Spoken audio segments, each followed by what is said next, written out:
O melhor de Deus ainda está vindo.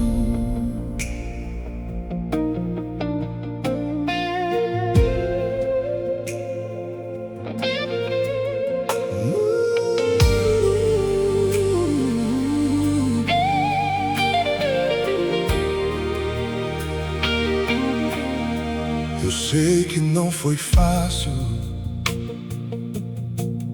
chegar até aqui.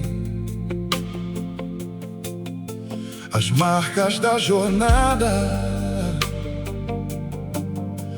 ainda estão em mim, mas cada passo dado, cada oração guardaram promessas dentro do coração. As lágrimas que caíram no chão foram sementes plantadas pela fé. E aquilo que hoje parece distante, amanhã será motivo para ficar de pé. Porque Deus não esqueceu nenhuma promessa que fez.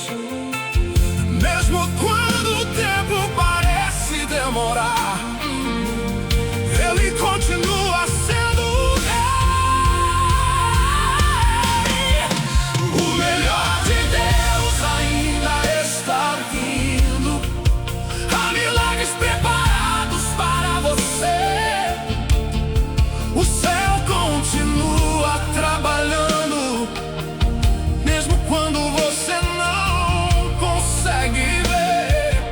Oh, o melhor de Deus ainda está vindo. Não pare agora de acreditar.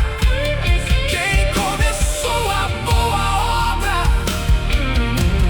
é fiel para completar.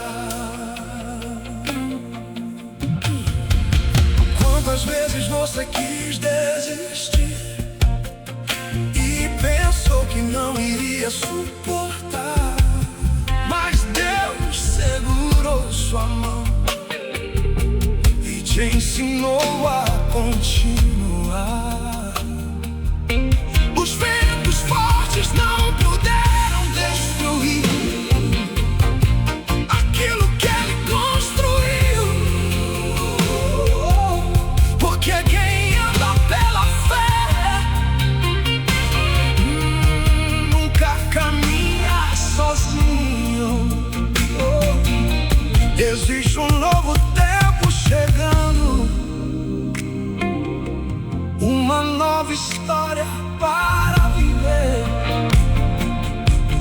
O que Deus preparou para você.